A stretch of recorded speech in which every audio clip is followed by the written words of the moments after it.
The headlines of this hour on VTV News. Vietnam makes further efforts to improve social policies. Later on, Vietnam ensures IUU fishing regulation to prepare for European Commission's visit. In our world news, Iran open to talks to discuss nuclear deal if the US shows willingness.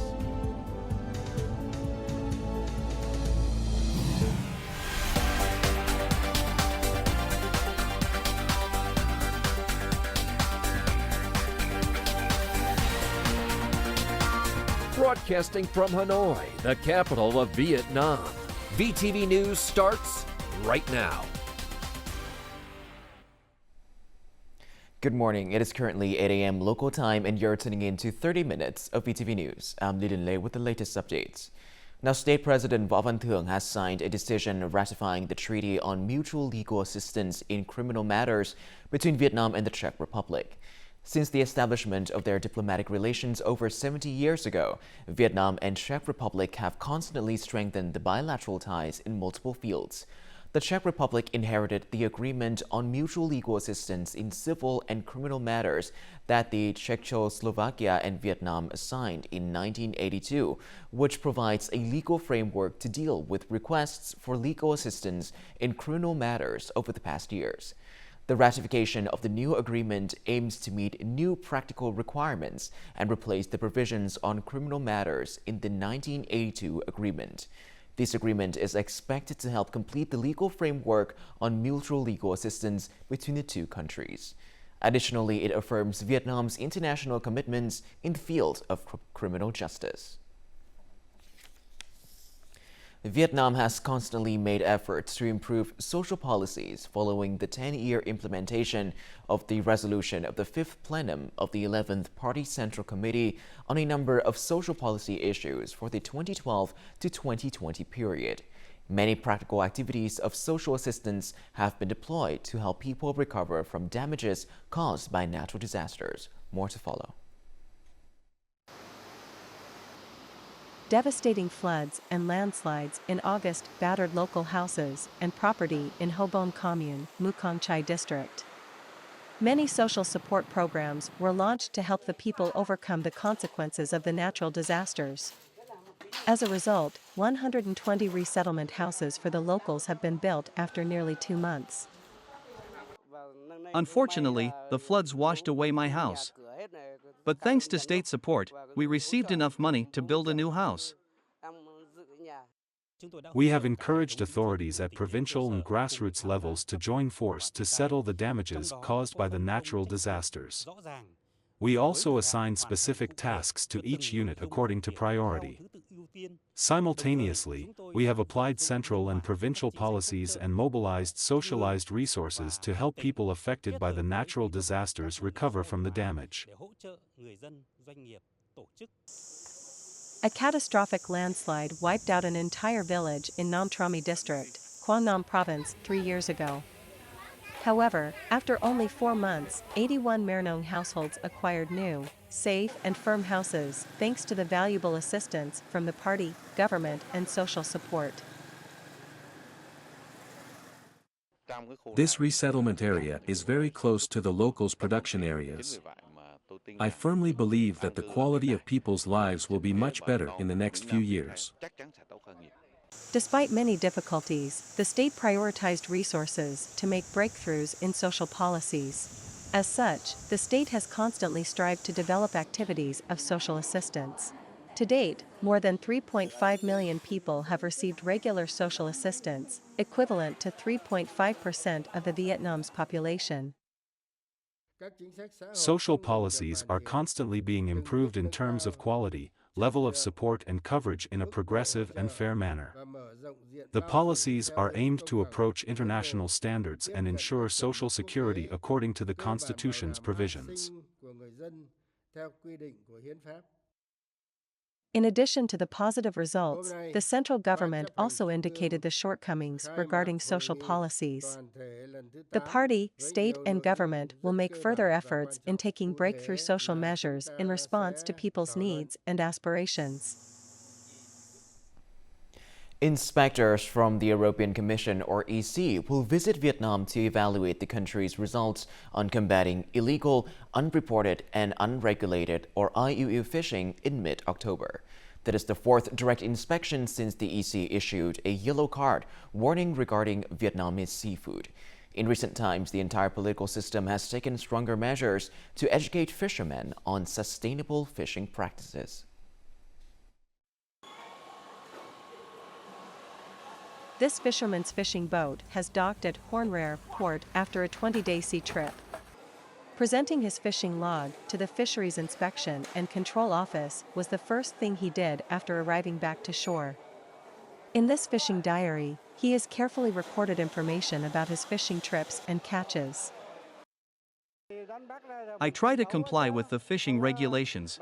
The port only allows me to head out to fish once they are sure that I comply with the regulations. Nearly 700 offshore vessels in Cang Quoc province has installed and maintained cruise monitoring equipment. This action encourages fishermen to activate the device during their trips for IUU fishing prevention. Our department has operated a fishing vessel monitoring center. If we detect that a fisherman does not turn on the monitoring device, we will directly contact him to ask why. If a fisherman intentionally turns the device off, he will be punished. After 3 previous inspection visits, the EC's inspection team highly appreciated Vietnam's efforts in perfecting the legal framework for fisheries management and operating the national fisheries database. Vietnam has deployed several actionable solutions to eliminate fishing violations in foreign waters. We have handled fishing violations with fines in accordance with Decree 42. The decree will include 6 more tools in the coming time to enhance the punishment. Thanks to these changes, we can prove to the EC inspection team that Vietnam is determined to crack down on illegal fishing. I can commend the efforts of Vietnam because a lot has been done on the legislative framework for IUU in a very positive direction. The challenge, which I understand, is to ensure now the enforcement of that legislation at local level, in the provinces, in the ports, by the fishermen.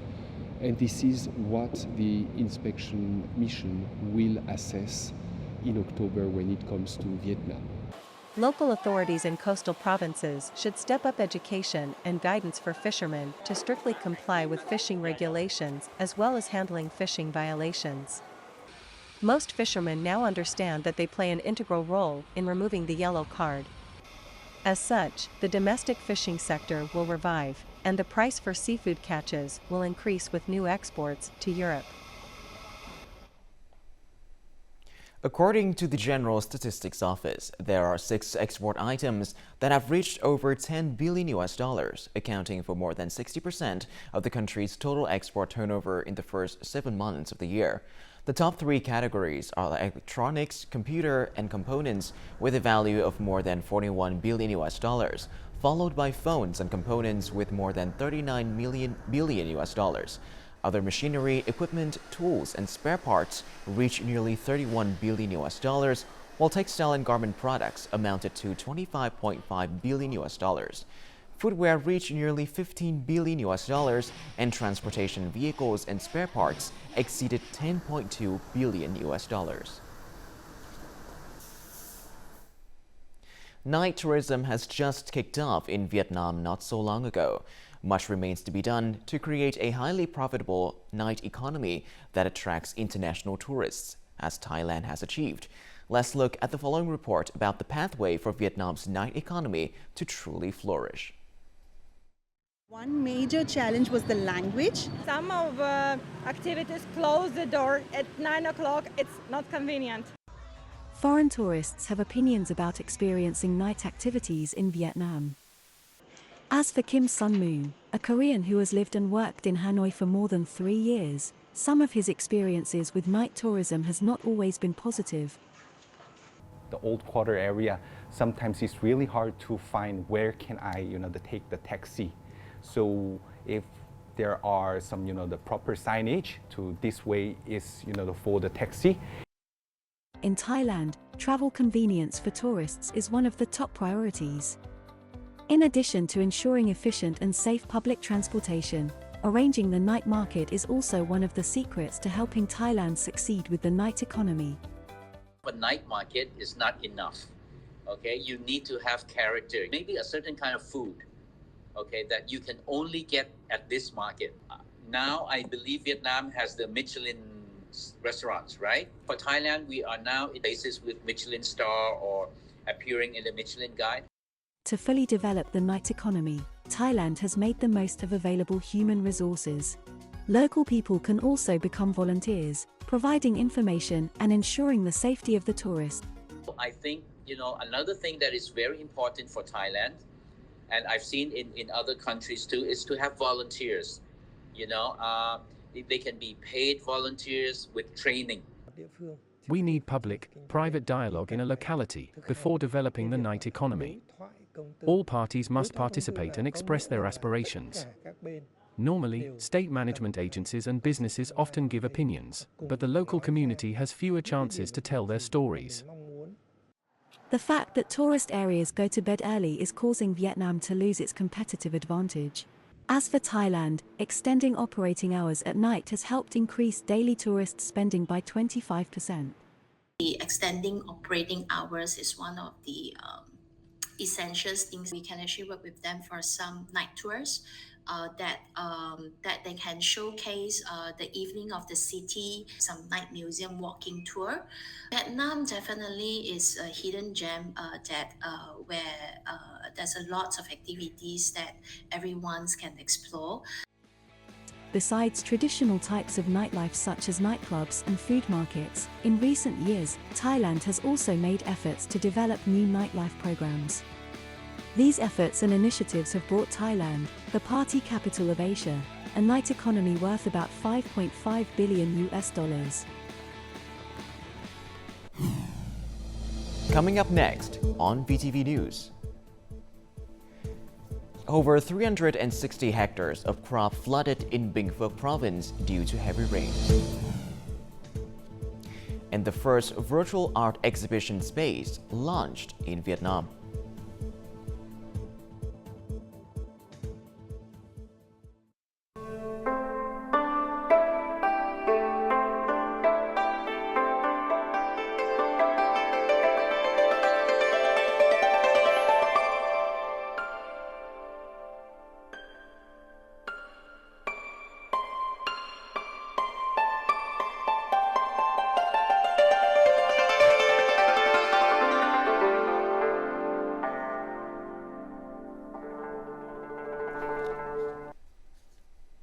Welcome back to VTV News Live. Now, Typhoon Coinu in the Philippine Sea is likely to enter the East Sea in the next 1 or 2 days, causing bad weather at the sea. Typhoon Koinu's intensity on Tuesday was still very strong, with wind speeds reaching level 15 and gusts exceeding level 17. The weather pattern is expected to track in a west-northwest direction during the next 48 hours and enter the East Sea on the 5th day. After that, the storm will be likely to move westward into the northeast region of Northeast Sea and gradually weaken. Due to the influence of the typhoon's circulation, intense winds and rough seas will occur in the area near the center of the typhoon. To proactively respond to Typhoon Coinu, localities are asked to monitor the operation of vehicles and boats to prepare for rescue work if needed. Heavy rains have caused severe flooding in Dong Phu District, Binh Phuoc Province. More than 360 hectares of crops were flooded, mainly consisting of rubber, cashew, and fruit trees. Many households were severely flooded and families were forced to move their belongings. Floodings also submerged 6 roads and collapsed a bridge on an inter-commune road. Local authorities have promptly helped local people move their belongings to a safe place. Dong Phu District also sent forces to guard the submerged roads to warn people and vehicles not to enter, thereby avoiding human loss as well as minimizing property damage. In recent years, landslides in Quang Ngai's mountainous and riverbanks areas during the rainy season have always caused great damage to people and property. The province has 137 mountainous and 153 river locations at high risk of landslides and flash floods. To prevent landslides affecting the lives and properties of local residents, Quảng Ngãi province has requested functional agencies to coordinate with localities to quickly complete response plans. In addition, funding has been allocated to overcome landslides damages and relocate people in high-risk areas to ensure safety for the people. Currently, there are over 300 bears in the country being kept in captivity on farms or in households. Conservation experts warn that long-term confinement in cramped cages can have negative effects on the physical and mental health of the bears. Since 2006, Animal Asia has been rescuing bears in Vietnam and has successfully rescued and provided care for nearly 270 black and sun bears, reintroducing them to their natural habitats. Recently, 2 additional bears have been rescued. These 2 black bears have been kept in captivity for nearly 20 years, even though their lifespan is only 30 to 35 years. Initially kept at home for commercial purposes since 2006, the head of the household has now voluntarily submitted a transfer application. The aim is to relocate the bears to the Bear Rescue Center, where they can receive better care. The authorities cooperated with forest rangers to encourage us to transfer the 2 bears to the government. We agreed to do that with the hope that they would receive good care. In 2023, we successfully persuaded 3 facilities to transfer 8 bears. We will continue to do good in education and encouragement. Due to the limited habitat and the hunting of wild bears for bile extraction that occurred in the 1990s, there are still a large number of bears kept in captivity on farms and in households. Unfortunately, many of them have suffered psychological damage or are disabled for life. You know, when a bear has spent over 20 years in a cage, which these bears have, there will be lots of physical and psychological issues, of course. Notably the teeth, they're usually in a very bad condition. Maybe there's heart problems because of the stress levels, maybe eye problems again because of stress levels.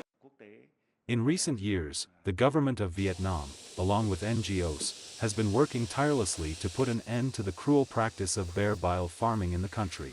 Thanks to the remarkable efforts made by local authorities, many bear owners across Vietnam have voluntarily relinquished their bears. Cao Bang province coordinated with the Ministry of Foreign Affairs to organize a conference to boost investment into its tourism in Hanoi on Tuesday. The conference, titled Introducing Cao Bang, attracted the participation of around 500 delegates representing foreign diplomatic agencies, international organizations, and associations. The province's tourism potential, strengths, and related policies were addressed in order to turn Cao Bang into a dynamic and developed province. Located in the northern Midland of Vietnam, Cao Bang is renowned for its majestic nature, from its UNESCO Global Geopark and Barn Joc waterfall. The province is also embedded with rich culture from 27 ethnic groups and hundreds of historic sites. This has become an advantage to the province to develop a border gate economy, agriculture, and tourism. At the conference, several solutions were suggested to promote cooperation and investment in this region. Currently, there are about 10,000 South Korean businesses operating in Vietnam. However, none of them are in Cao Bang. We hope this event will open up investment opportunities in the province, an appealing land with scenic beauty and rich cultural heritage. We hope that after this event, more and more international partners will get to know Cao Bang, thereby opening up new investment opportunities in tourism and export. To attract large investors, Cao Bang province will complete provincial planning for the period of 2021 to 2030, with a vision to 2050, complete and widely publicize land use planning with the highest incentives following central policies. Cao Bang also issued 102 multi-sector projects, which calls for investment in the 2022 to 2025 period. We are implementing policies to support the development of community tourism and attract investors. Following the Prime Minister's direction, Cao Bang is also working on a number of specific policy mechanisms to invest in tourism in Barn Joc waterfall. The locality is committed to continuing to improve the investment environment and supporting businesses. The province aims to develop into a key economic sector and tourism central hub of the Northern Midlands and Mountains region.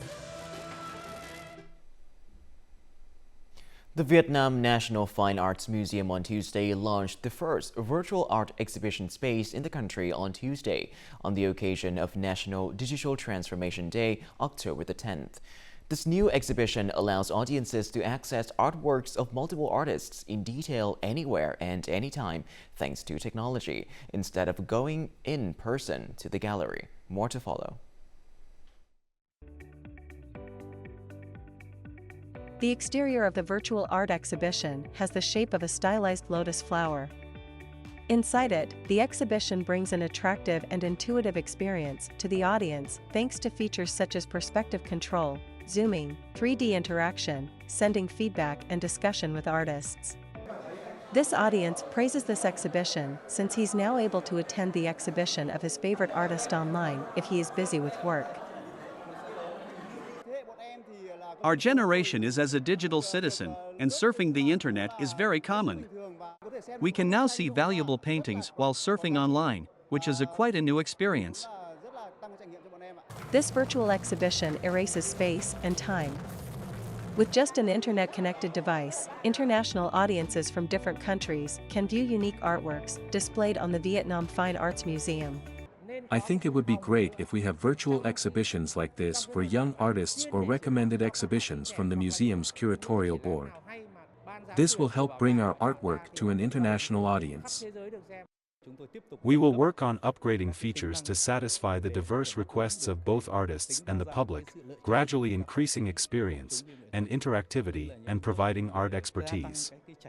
Our goal is to offer them their own favorite space for art. This virtual exhibition space provides artists and their works with a new display environment. Art lovers can enter the following web address to experience this virtual art exhibition.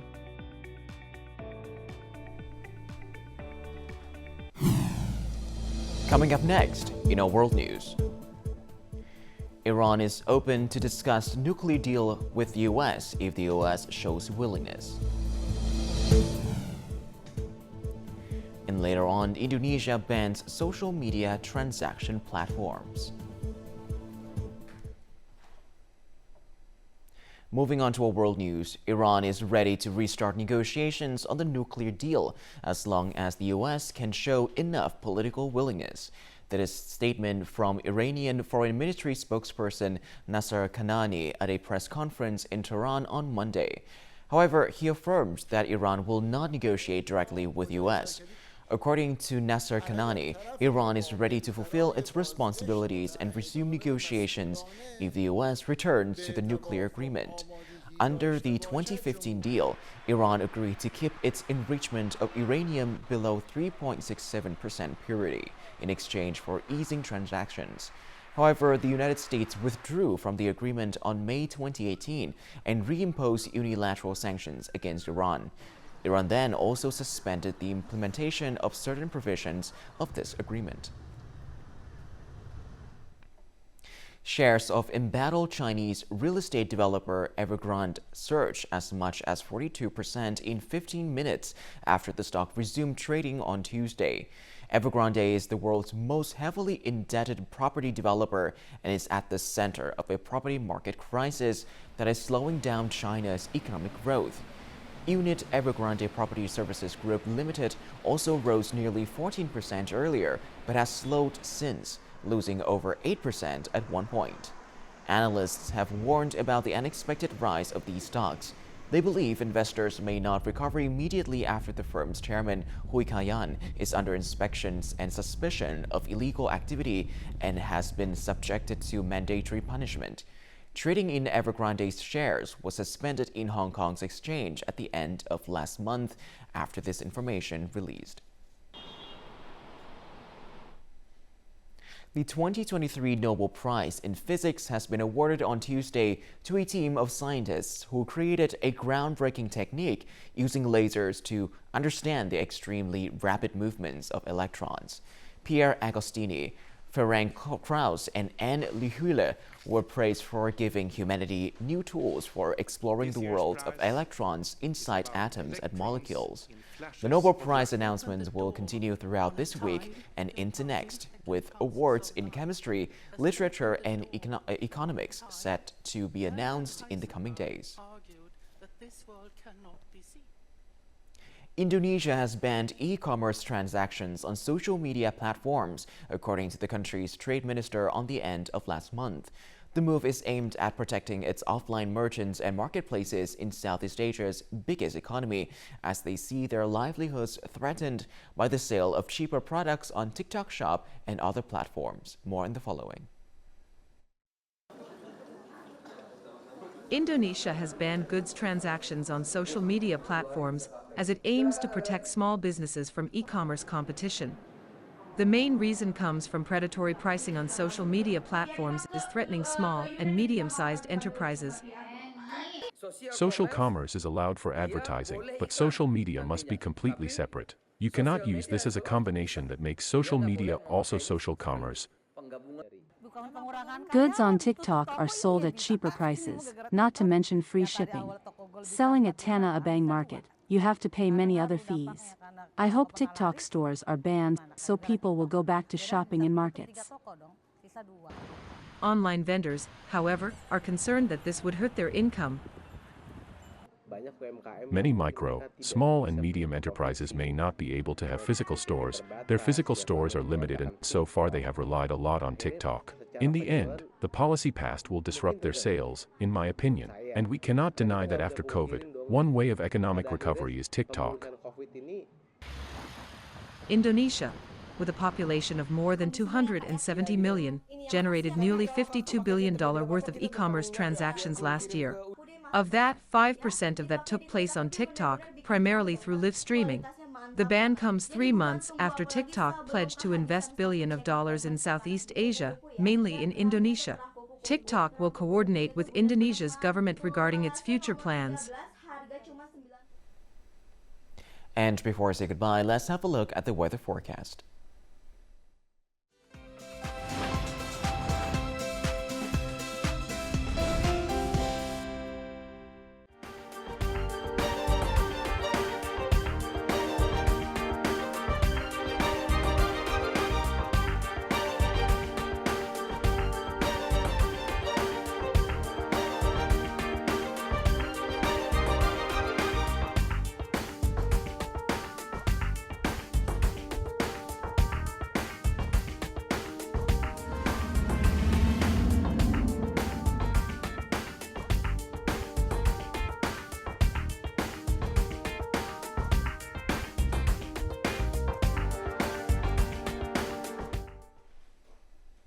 And that is all that we have for this hour on VTV News. To rewatch our program, you can visit our website or YouTube channel or download a mobile app VTVgo for more. Thank you for watching and goodbye for now.